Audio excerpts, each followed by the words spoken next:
নিজের রুমে বিছানায় একলা মন মরা হয়ে কার্তিক জানালার দিকে তাকিয়ে বসেছিল। মনে মনে তখন সে ভাবতে লাগলো, অনেক দিন তো হলো তার বাহন ময়ূরটাও কাছে নেই। কাছে থাকলে অন্তত এক চক্কর ঘুরে আসা যেত। সেও দিন 15 ছুটি নিয়ে ময়ূরীর সঙ্গে ছুটি কাটাচ্ছে, আর কার্তিক তার রুমে একা বসে মাছি মারছে। এমন সময় তার দরজার বাইরে সে এক কণ্ঠস্বর শুনতে পায়। বাবা, কে তো? ঘরে আছিস? Yes mom, I am here. দরজাটা একটু খোল। কার্তিক মাতা পার্বতীর গলার আওয়াজ পেয়ে বিছানা থেকে নেমে দরজা খুলে দেয়। তারপর সে জিজ্ঞাসা করে, কি হয়েছে মম? কি আবার হবে? আমি আমার কেতোর সাথে এমনি দেখা করতে এলাম। একলা বসে আছিস, তাই ভাবলাম তোর সাথে একটু কথা বলি। ও আচ্ছা, ভেতরে এসো।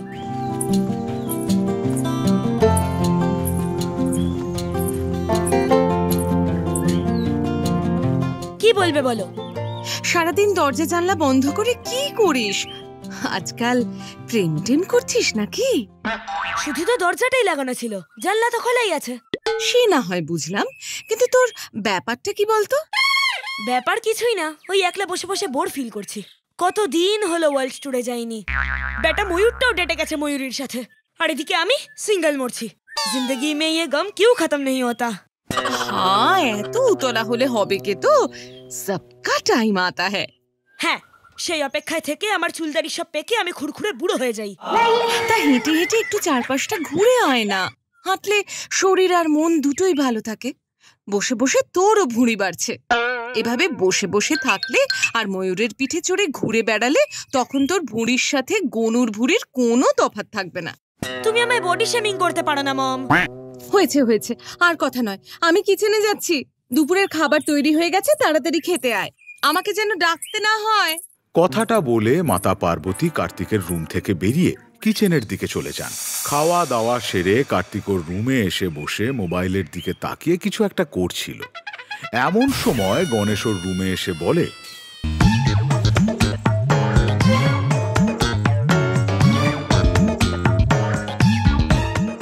কি ব্যাপার ব্রো, এই বিকেলে একলা রুমে বসে কি করছো?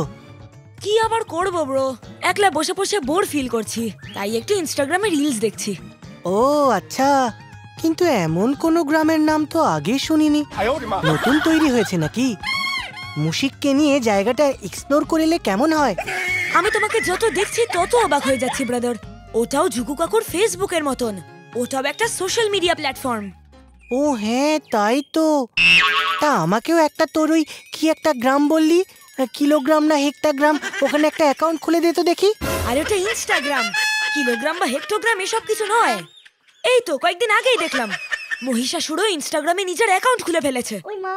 আবার নিজের একটা 6 প্যাক অ্যাবস वाला ফটো পোস্ট করে সেই ফটোতে মমকে ট্যাগ করে লিখেছে, এবারের মহালয়ায় নো মোর ভুঁড়ি, I am coming with 6 pack ABS. কি বলছিস? সে যে গ্রামই হোক, তুই আমাকে একটা অ্যাড খুলে দে দেখি। তা মহিষাসুরের ক্যাপশনের জবাবে মম কি রিপ্লাই দিল? মম একেবারে সেভেজ রিপ্লাই দিয়েছে। মম লিখেছে সে যতই 6 প্যাক আর 10 প্যাক অ্যাবস বানাক, শেষমেশ ত্রিশূলের খোঁচাটা তো আমার হাতেই খেতে হবে। তারপর 3-4টে হাসির ইমোজি দিয়েছে। তাতেই মহিষাসুর একেবারে কুপোকাত। যা তাড়াতাড়ি তোর মোবাইলটা নিয়ে আয়, তোর অ্যাকাউন্টটা খুলে দি।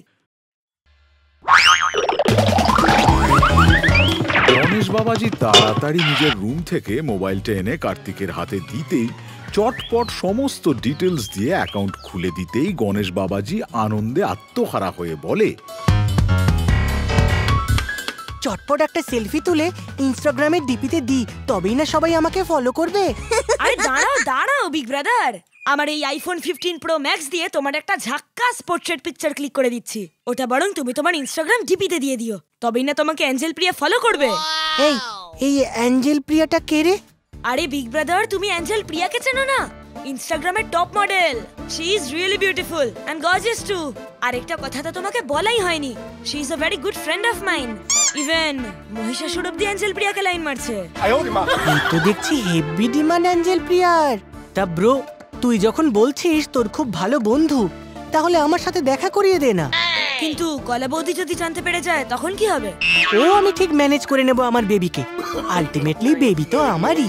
কার্তিক ওর brand new iPhone 15 pro max দিয়ে গণেশ বাবাজির ছবি তুলে সেটাকে হোয়াটসঅ্যাপে এইচডিতে গণেশ বাবাজির মোবাইলে পাঠিয়ে দিয়ে বলে, ছবি পাঠিয়ে দিয়েছি, ওটাকে ডিপি চিপকে দাও। স্বর্গের অপ্সরা পরি ও মর্তের রমণীদের লাইন লেগে যাবে। ছবি দেখেই সবাই প্রেমে পড়ে যাবে আর বলবে I want Gonu, I want Gonu. তাই তাই নিজের ছবি দেখে গণেশ বাবাজি আনন্দে দু হাত তুলে নাচতে লাগলো। তারপর নাচতে নাচতে নিজের রুমের দিকে এগিয়ে গেল আর কার্তিক তখন ফিক ফিক করে হেসে বলল, যাক, টোপটা গিলেছে তাহলে। এবার ব্যাপারটা ওকে জানাতে হবে। নারায়ণ নারায়ণ, বস আমি এসেছি। এসো বাবা নারদ, এতদিন কোথায় হাওয়া হয়ে গিয়েছিলে? আসলে বস হয়েছেটা কি, কদিন একটু মরতে গেছিলাম ব্লক করতে। তা বাবা নারদ, মরতে ফগ বাদে আর কি চলছে? বস মরতে এখন ফগ অতীত, 5 তলা মল পুরোটা ইনস্টাগ্রাম মডেল আর ফুড ব্লগার ভর্তি। আমচুর, চানাচুর, আরো কত কি। এই ব্যাপারটা আমিও দেখেছি ফেসবুকে। মাতা পার্বতী এসে নারদকে বলেন, কি ব্যাপার হে নারদ, এতদিন পর আগমন, কোথায় ছিলে এতদিন? আসলে আমি একটু মরতে গেছিলাম, তাই আসা হয়নি এতদিন। তা বেশ ভালো করেছো। তা যখন মরতে গিয়েছিলে তাহলে তোমাকে কয়েকটা ভালো বিউটি পার্লারের সন্ধান নিয়ে আসতে বলতাম, সামনেই পুজো আসছে। এটা আমার কোনো প্রবলেম নাকি? আমার কাছে ভালো ভালো লেডিস বিউটি পার্লারের সন্ধান আছে, আমি লোকেশন শেয়ার করে দেবো, চিন্তার কোনো কারণ নেই। আজকাল বিউটি পার্লারেরও খোঁজ খবর রাখছো দেখছি। যা দিনকাল পড়েছে সব খোঁজ খবরই রাখতে হয়। হ্যাঁ, আজ তাহলে আসি। হ্যাঁ, নারায়ণ নারায়ণ। এসো এসো। আমার কথাটা মনে রেখো কিন্তু। হুম। মাতা পার্বতীর কথায় ঘাড় নেড়ে নারদ স্থান ত্যাগ করে। দুপুর বেলায় কার্তিক গণেশ বাবাজির ইনস্টাগ্রাম অ্যাকাউন্ট খুলে দেওয়ার সঙ্গে সঙ্গেই ইনস্টাগ্রামের সার্চ বারে গিয়ে অ্যাঞ্জেল প্রিয়াকে ফলো রিকোয়েস্ট পাঠাতেই কিছুক্ষণের মধ্যেই ফলো রিকোয়েস্ট অ্যাকসেপ্ট করে নিল সে। তারপর শুরু হলো গণেশ আর অ্যাঞ্জেল প্রিয়ার কনভারসেশন বা chat. Hey, how are you? I am fine. What about you? I am also fine. সেই থেকে শুরু হলো গণেশ আর অ্যাঞ্জেল প্রিয়ার সারাদিন চ্যাটিং। আর ওদিকে গণেশ বাবাজি অ্যাঞ্জেল প্রিয়াকে পেয়ে বেমালুম ভুলে গেল তার কলা বউকে।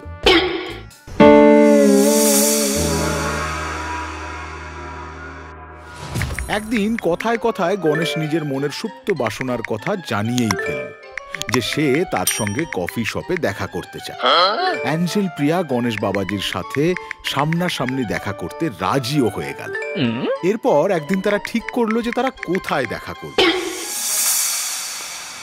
গণেশকে ধুতি ছেড়ে জিন্স আর টি শার্ট, চোখে চশমা, হাতে রিস্টওয়াচ পরে আসতে দেখে চক্ষুতে চরক গাছ হয়ে গেল মহাদেব আর মাতা পার্বতীর। তখন মহাদেব বলেন, এই যে বাবা গনু, এত মানজা দিয়ে কোথায় যাওয়া হচ্ছে শুনি? আসলে আমি একটু কফি শপে যাচ্ছি, তুমি আমাকে গুগল পেতে একটু 500 টাকা ট্রান্সফার করো তো। তোরা এখন 16 আনা দিয়েই তাদের সব অপূর্ণ কাজ করাতে চাইছে। I hope you understand dear Gonu. এই গুনু, তুই হঠাৎ কফি শপে যাবি, তাও আবার 500 টাকা নিয়ে? কি করবি রে? অ্যাকচুয়ালি মম, আমার একটা বন্ধু কফি শপে আসবে, তাই খালি হাতে তো যাওয়া যায় না। কফি খেয়ে যদি বিল পেমেন্ট না করতে পারি তখন সবাই বলবে যার ড্যাড স্বয়ং দেবাদিদেব মহাদেব মম মাতা পার্বতী, তার বড় ছেলের কাছে কিনা 500 টাকা নেই। এতে তোমাদের মান সম্মান কোথায় থাকবে বলো তো? ব্যাংকের সার্ভারটা ডাউন। তোমার ছেলে ভালোই কথা শিখে গিয়েছে। কই গিন্নি, আমার মানি ব্যাগ থেকে তোমার বড় ছেলের হাতে 500 টাকা দিয়ে দাও দেখি। 500 টাকা পেয়ে গণেশ বাবাজি আনন্দে আত্মহারা হয়ে পড়ল। তারপর স্বর্গে তৈরি হওয়া নতুন কফি শপে নিজের ব্র্যান্ড নিউ স্পোর্টস বাইকটাতে চড়ে যাওয়ার জন্য চেপে বসতেই মুশিক বলল, বস, আমিও কফি শপে তোমার সাথে কফি খেতে যাব। আজকে তুমি আমার পিঠে চেপে যাবে না? আজকে হবে না, আমি তোকে অন্য দিন নিয়ে যাব। আজ স্পেশাল কেউ আসছে। তখন মুশিক নিজের মনে মনে বলল, औरत का चक्कर बहुत खराब है। কিছু বললি? ना ना, have fun।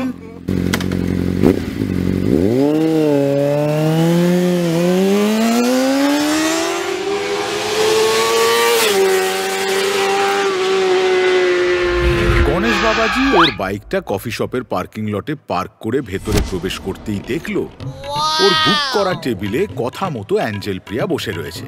তখন গণেশ ওর পাশে গিয়ে বলল, সরি, তোমাকে একটু ওয়েট করতে হলো। No, no, it's okay. By the way, তোমার গলাটা একটু অন্যরকম লাগছে, আর তোমার অত সুন্দর মুখখানা ঢেকে রাখলে চলবে? দেখো, আমি নিজের মনের কথা বেশিক্ষণ চেপে রাখতে পারি না। তোমার সাথে প্রথম দিন কথা বলেই আমার তোমাকে খুব ভালো লেগেছে। Will you marry me, Mr. Gonu সোনা?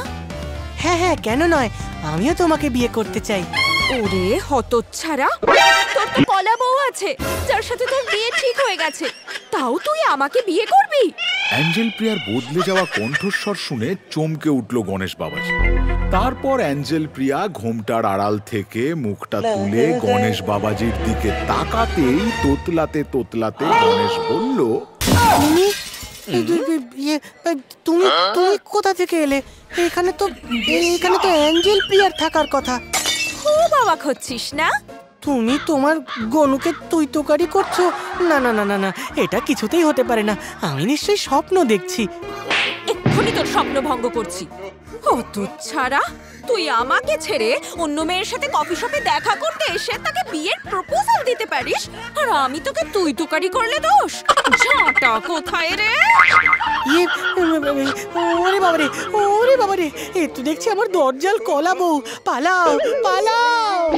পালাবি কোথায়? পিছনে ঝাঁটা নিয়ে তেড়ে আসছে ওর কলাবো। গণেশ বাবাজি তো কিছুই বুঝতে পারলো না যে তার সাথে কি হচ্ছে। আর ইনস্টাগ্রামে তার সাথে অ্যাঞ্জেল প্রিয়া নামে যে চ্যাট করতো সেই বা আসলে কে, আর তার জায়গায় কলাবই বা এখানে কি করছে? আচ্ছা দর্শক বন্ধুরা, তোমরা কি বুঝতে পারলে?